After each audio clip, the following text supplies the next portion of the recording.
My name's Tom Glunt. I'm the director of Strafe, and with Steve Rainey at Pixel Titans.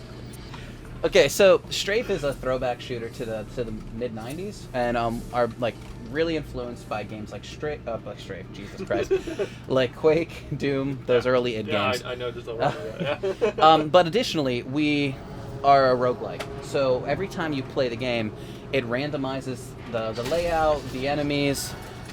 You start the game and you have a choice between a shotgun, a machine gun, or a railgun. And that kind of dictates your playstyle. So you have short range, mid range, and long range weapon. And as you play, you'll find these small crates.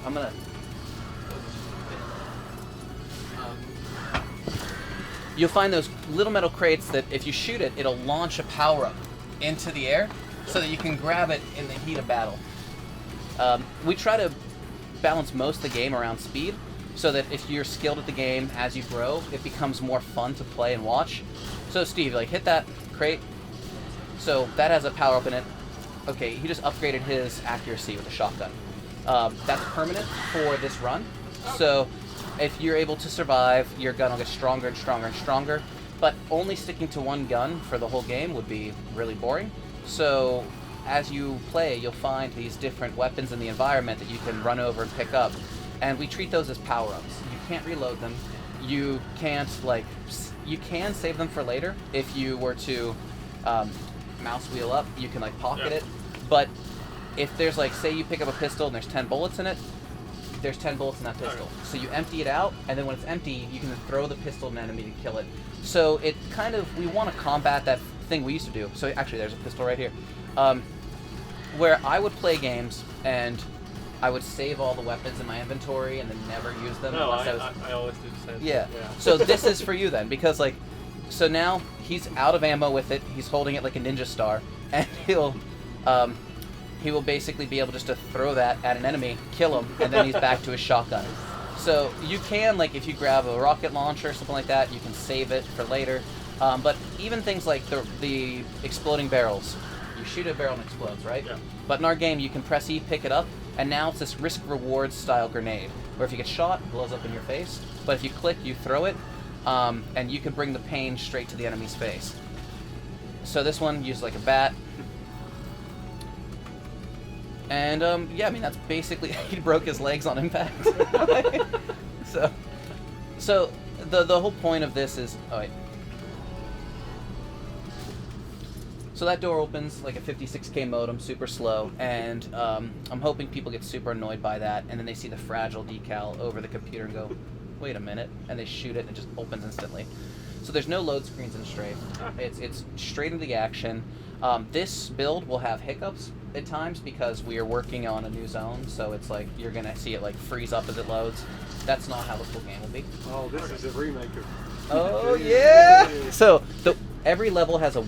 Okay, to talk about progression real quick, because you just definitely touched on it. Every level, we want to sell the sense of progression, so if you play through it, it feels like an authored experience from beginning to end. You should never feel like you're getting a random number generator giving you a seed of rooms, or a, just like, oh, this isn't here for a reason. So we work really hard to make sure everything feels motivated, but one of the ways we do that is each level has its own track that is always associated with that level. So level 1 has its own song, level 2, level 3, all the way to the end of the game. And we work really hard to make sure that they're hot-ass jams to, like, bump to. And then every level has a welcome room, which is the same room that you will always see for that level. And we can use that to kind of tell a little bit of progression or a story. But they'll have different exits, different walls that can disappear and stuff. So it's not like, oh, I know where to run straight in this room. You'll have different options. And then each level has its own behaviors. So level 2 is, we always know we're going to introduce a keycard door. So in level 2, you're guaranteed to have 2 rooms more than the first level. You'll see a keycard door, and it could be a keycard color chip, or it could be a head, like a face screen where you have to find a corpse, rip his head off, and take it to the door. But additionally, yeah, load up some Black Canyon, and we can talk about that too. Unless you want to do another run in Icarus. Just if we're going to go back and forth. Just do Icarus then one more time, and then we'll go to the Black Canyon. Do a nail gun run though. So when you play the game, you find these machines too that'll take your gun, upgrade them, change their firing mode, and fuck with it a bit. But for the sake of the demo, Steve will use basically some developer tricks to change this to the nail gun.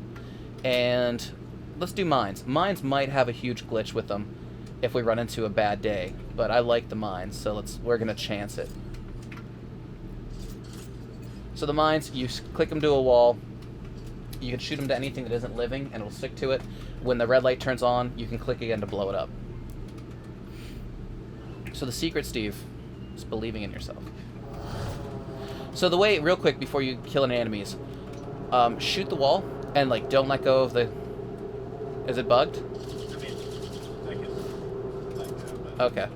So, I guess there's a bug while we're working on things where, usually if you hold it, after 3 seconds that they've been out, they will blow up themselves if you don't let go. And so you'll see a cascading effect of the nails explode. But they don't do much damage themselves, but when you, like, if you hold the button down, you stick nails into things. And when you let go, they all blow up at the same time. So it's just one of the weapons, the SMG's primary changes that you can get. And then with the secondary, instead of being like a grenade that shoots out, he can set a mine trap. And then, you know, you can stick to walls, ceilings, floors. Have you guys factored in any kind of boss encounters in the game, or is it straight up? We have one boss in the game that caps everything off. So, I don't feel like I've played an FPS that has a good boss battle. So, most of them are stand in one place, empty your gun, reload, empty your gun, reload, empty your gun, reload. And it's like, I think Doom was actually one of the first games I played where I was like, oh wow, they actually put effort into this and it feels good. So the idea we have is kind of, have you played Into the Gungeon by any chance? Yeah. So we kind of took a lot of influence from them. They're good friends, and I really liked the way that game felt and played. And also being a fan of shmups, it was like, how come these haven't been mixed well? So the way we're going to handle our boss is a little bit of that route, where it'll probably play a bit like, you know, in Doom 2's boss, when you have to, like, you get some enemies thrown at you, and you're concentrating fire on something. But as far as you as the player, you have to be mobile, you have to use your offensive abilities throughout the whole run, maybe dodge patterns of fire and things like that. So that's something we're, like, still working on, still trying to figure out. And then if by any chance that we end up landing in a place where we actually really enjoy the boss, we're entertaining the idea of putting one in the middle of the game too, but I have the feeling that won't happen. So this is a shortcut teleporter. As you play through Icarus, when you get into, go into the welcome room and jump down in front of the sign.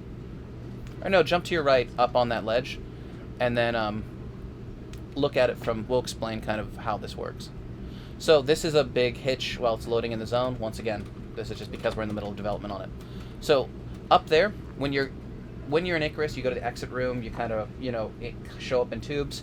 You think you're going to the front of the ship, and then the pipe kind of jams down, the doors burst off, and you're sliding down here. You land here, and this is what you see when you first come into the zone. So you realize you're not in space, you're not in orbit with like all these aliens on this ship or creatures, but instead you're in these welcome rooms. Don't move yet. So turn left. You see this broken teleporter here. That this one's been repaired, and there's no power running to it. Everything's missing. So while you're playing Icarus, if you find a piece during a run, you could bring it to the teleporter. But after 4 or 5 times to this place and fixing the teleporter, you can now skip Icarus if you feel like it. So you're good. I've not seen this world before. I played the backer demo a while back, but I've not seen that. Yeah, I'm probably end up gonna shortly after E3. We're going to probably do a, you know, put some more work into it, and then do a full run through from like Icarus to the end of the first level in here, and then I'm gonna upload that to the channel, share it with the backers, and share it with the world so they can see how that progression feels to the new zone. But in this zone, it becomes a lot more spacious. This is actually one of the smaller rooms, which is still bigger than most Icarus rooms, but you'll see it can open up to some really crazy sizes in some places. Some areas it says like middle-sized room, but you can strafe a lot better in these spaces. You can move a lot quicker. There's 2 new enemy types here. The brick, which is these large rock creatures that kind of you don't know if those are decoys half the time or if they're you know, the brick, which he'll wait till you get close, he'll come out and he'll like have an AoE attack that if you kite him around, he's like a tank. You can actually use him to kill other enemies for you, which is kind of cool. If you find these rock slides that you need to get through, you find an escape pod, and you can... he'll show you a bombardier. You find these escape pods where you can go in, grab one of the fusion tanks out the back, and then you can use that to blow your way through. But you have 15 seconds before they blow up in your hands. So it's obviously you've tailored this around like speed and looking cool. Is it just going to be mouse keyboard? So we're focusing completely on the mouse and keyboard, but we don't want to limit. Like, people want to play games how they want to play games. Also, some people may be disabled and they can't use a mouse and keyboard. So we are going to have, you know, rebinds. We are going to have controller support, and that's all stuff that is going to be in the build, but at the moment we're still focusing on making sure everything feels good with mouse and keyboard. It's PC just? PC, Mac, and maybe Linux if the build doesn't suck. Would you ever consider porting to consoles in the future? We already are. You are? So it's something where we haven't committed to going to either console.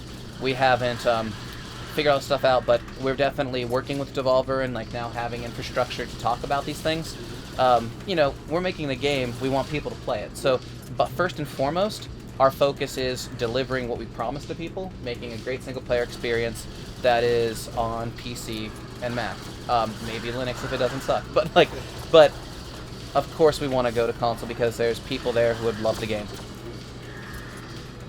But also, being a small team, we want to make sure that we're not losing focus on this first.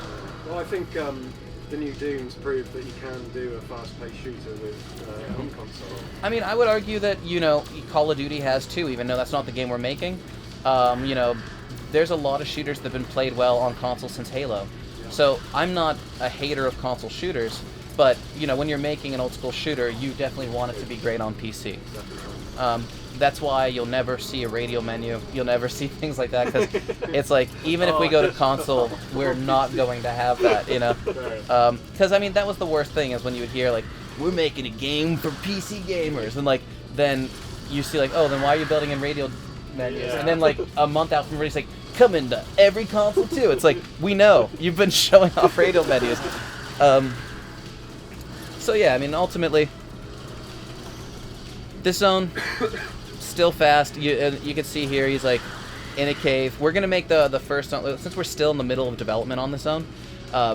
You're gonna see a lot of glitching or a lot of things that are incomplete. But like the first zone's gonna feel brighter. It's gonna feel like, you know, definitely you're outdoors. And then down here it's a little darker, kind of working your way through these caves. Should feel really cool.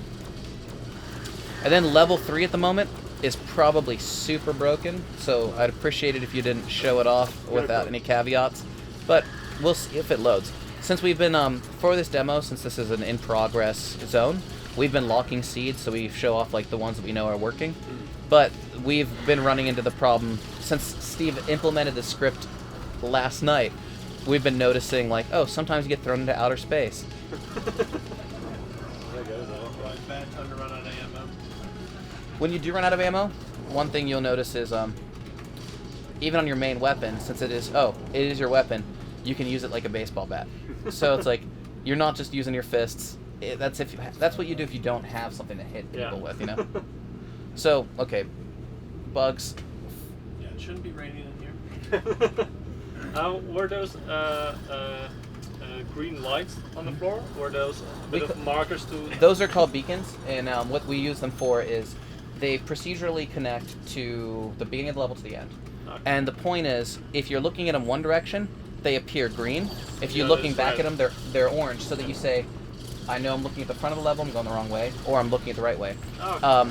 And the thing is if you're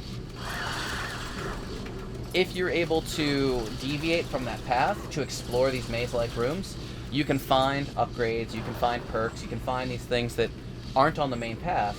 Signing with Devolver, obviously, that's probably been giving you more scope to push the game further than you would have been able to do with Kickstarter. What has Devolver been able to give you? So the big thing came from one, help when we come to like QA testing, the things that translation, all the things that we were gonna have to do. That this is our first game. Like, how do you do this shit? Like, this is the big thing.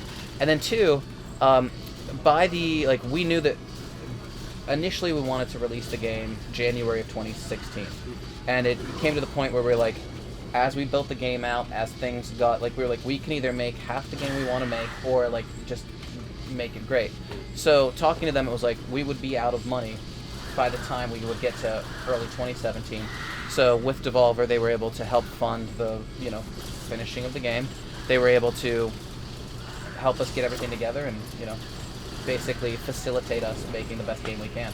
Awesome. So Thank you very much for the demo. yeah, thank you for checking it out.